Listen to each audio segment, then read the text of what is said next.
mga kabsat, nandito tayo kay Professor Antonio Contreras. Pakinggan natin tong walkout ng minority versus boycott ng majority sa Senado.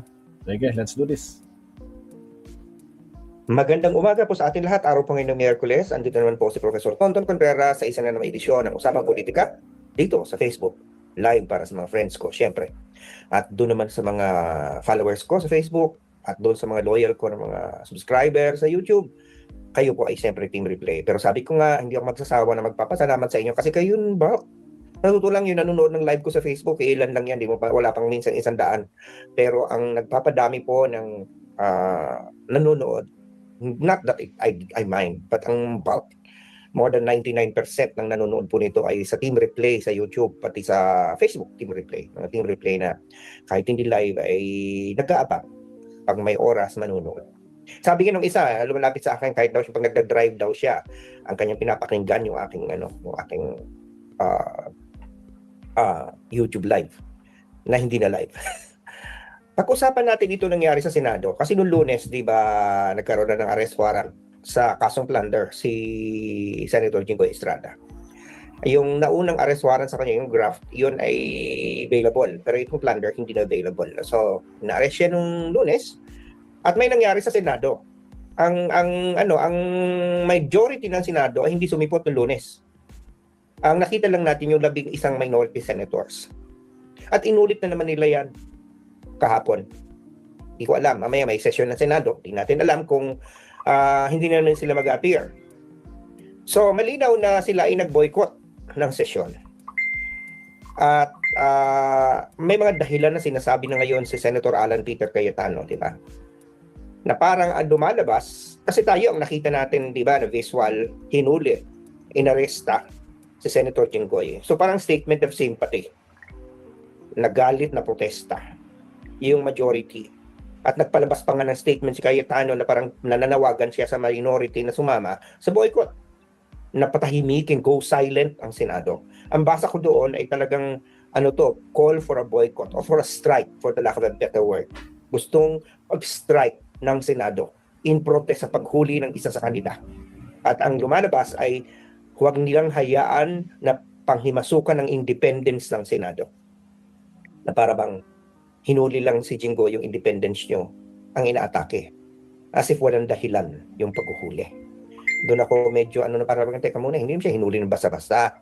At saka ang sabi ko nga, paano maging political persecution yan, yung mga nagdawit naman sa pangalan niya, hindi naman mga politiko. Diba? Mga taga-DPWH, mga sino-sino, mga witnesses, lumabas sa hearing.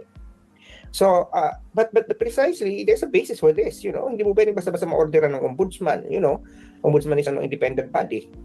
But anyway, that's beside the point. Huwag si Jinggoy pag-usapan natin dito. Sa ibang araw natin pag-usapan yung kanyang kapalaran. Ang pag-usapan natin yung Senado, yung reaction nila noong Lunes. Na parang sa akin, malinaw na it was a protest against the arrest of Senator Jinggoy. Diba?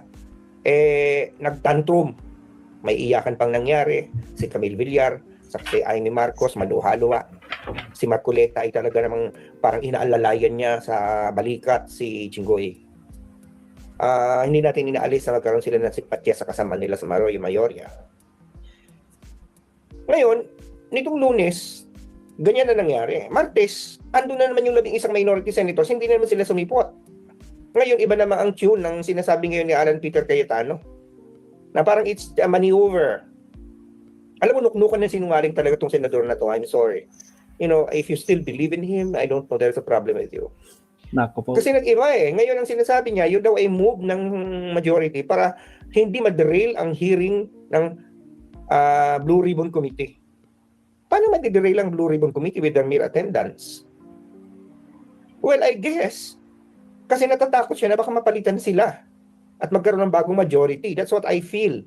That he is now trying to stop a session na which they made it appear last Monday na protesta sa paghuhuli kay Jinggoy. Ngayon, lumalabas na kaya sila Martes daw, iba na rason. Ang rason niya, kailangan yun daw ay parliamentary move para daw hindi daw ma-derail ang Blue Ribbon Committee na nakaschedule bukas.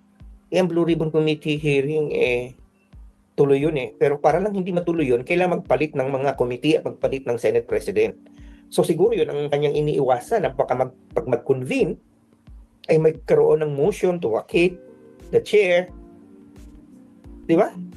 At mapilitan o vacate even the Senate President at hindi na naman matuloy yung Blue Ribbon Committee hearing, di ba? Na parang sabihin, parang ano ba talaga? Di ba? Nung una, malinaw na protesta laban sa independent, para sa independence o kasarinlan ng pagking malaya ng Senado dahil para sa kanila yung paghuhuli kay Jinggoy ay pagsagka na sa independence ng Senado.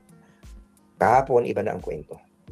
Ngayon, maraming mga tao na naghahambing. Bakit daw kuda ng kuda ang mga kritiko ng majority? Ginawa din naman daw yun ng minority. Sila ay nag-walk out. Walk out, boycott. Walk out ang minority, nag-walk out. Ang majority nag-boycott. Alam niyo, sa unang tingin pareho. Pero ang laking layo. Laking layo po. Sapagkat balikan natin ang ginawa ng minority. Ang minority ay naandun, umaten sila ng sesyon. Pero pinagpipilitan ng majority, lalo ni Alan Peter Cayetano, na magbotohan na para sa bagong pulisiya na panukalan ni Marcoleta na ang magkaroon ng remote participation and voting, online participation and voting ang mga senador for justifiable reasons. So yun, nataliwa sa rules ng Senado. Sabagat ang nalagay sa rules ng Senado, ang existing rule is that you can only have that if there is force majeure na pinapalitan ni si Robin Padilla ang meaning, or there's a national emergency. Anong national emergency? Anong force majeure? Diba? Yun lang naman eh. Inaalaw na siya pero hindi yung isang senador lang, kundi lahat sila. Diba? Tama. Ngayon, gusto nilang palitan ang rule. Pwede naman palitan ng rule, but there is another rule in the Senate, in fact, too, na okay, pwedeng palitan, pero kailangan kung may motion, i-refer yan sa Rules Committee. Nung ginawa ni Marcoleta yun nung 11, May 11 ba? Whatever. Nalimutan ko na, May 11 mo, May 13. Kailan ba nag-appear si Jinggoy? Si Bato? May 11? Aba, di ba? Nung ginawa niya yon, binakate lahat ang posisyon, kaya nga nagkaroon ng bagong Senate President, wala pang Rules Committee. So nung ni-refer yan sa Rules Committee, the Rules Committee was non-existent. It did not even need to discuss. It is not yet being discussed by the Rules Committee. Fine. Ngayon, ang nangyari, nitong pangalawang nag-motion si Marcoleta, gusto niyang doon na rin pag-usapan.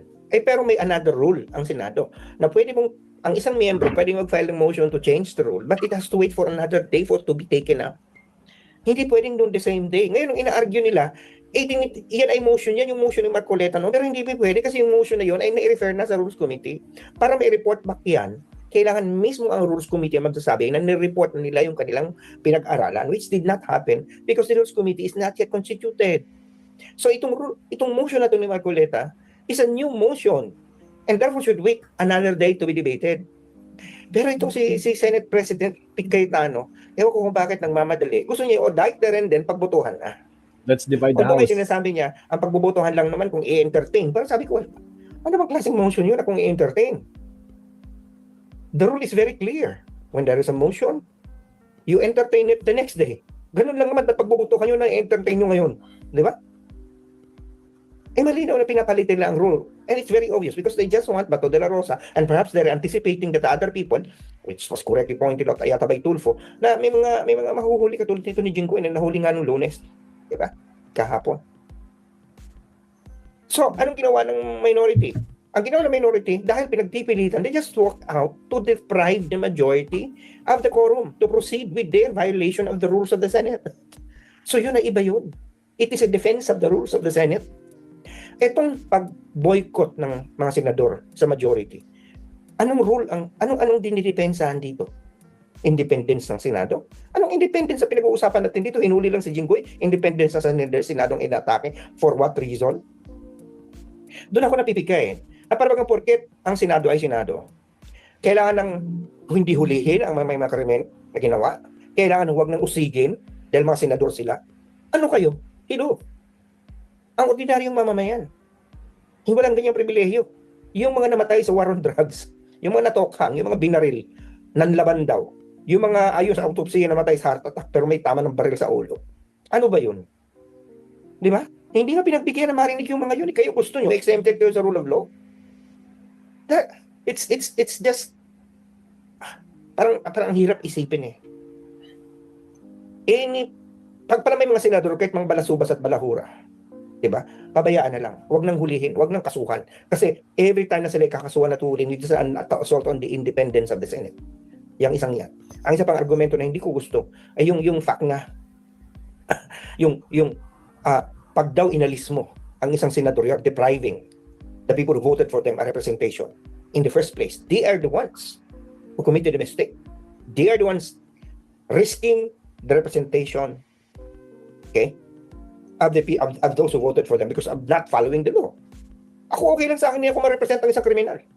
Kung nagkamali man akong iboto ko siya, hindi ba? Ganun lang, although hindi ko naman binoto itong mga to. Right? So, it's or ang isang nakakusahan ng krimen. So, ang laki po ng pagkakaiba. Huwag nating itulad. Okay? So, hindi po pwedeng sabihin na, bakit pinagtatanggol natin ang karapatan ng minority na mag-walk out, binabatikos natin ang pag-boycott, hindi pagsipot ng majority. Mali po, hindi po pwedeng pagkumparahin kasi iba yung trigger. Ang trigger po doon sa isa, andun sila, pinagpipilitan na baliin ang rules. Itong pangalawa, hindi na nga natin alam kung ang dahilan Nung Lunes, ibang dahilan. Ang independence daw ng Senado ang inatake. Itong pangalawa, parang pinapalabas, ayaw nila na ma-derail ang Rules Committee meeting. Ay, ang Blue Ribbon. Dahil nga, tatakot si Cayetano, baka mapalitan siya. So, pansarili. It's pansarili. Selfish. Yan ang klase ng mga politiko na nakikita natin sa ngayon. Ang baba na ng binababa ng Senado sa ngayon is because of Alan Peter Cayetano. Agree. And Alan Peter Cayetano should resign. He is not good for the Senate. He is not good for the country. His legacy will be a legacy of shame. I don't know. Ewan ko kung tatablan siya ng hiya.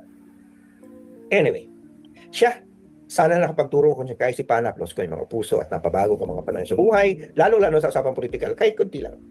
Okay? Dahil sabi sa akin ng Lasal, teach mind, touch heart, and transform lives. At sana nakapagsilbi ako sa bayan dahil sabi sa akin ng UP, serve the people. Okay? Kita-kita ulit tayo sa Biyernes. Tayo po ay muling magkikwentuhan dito sa usapang politika. Meanwhile, tayo po ay mag-ingat.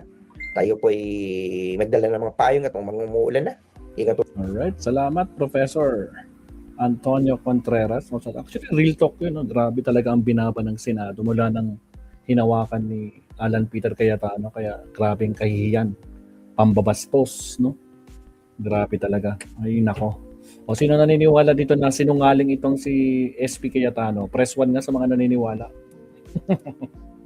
Press 1 sa mga naniniwala. Press 2 sa hindi naniniwala na sinungaling itong si SP Cayetano.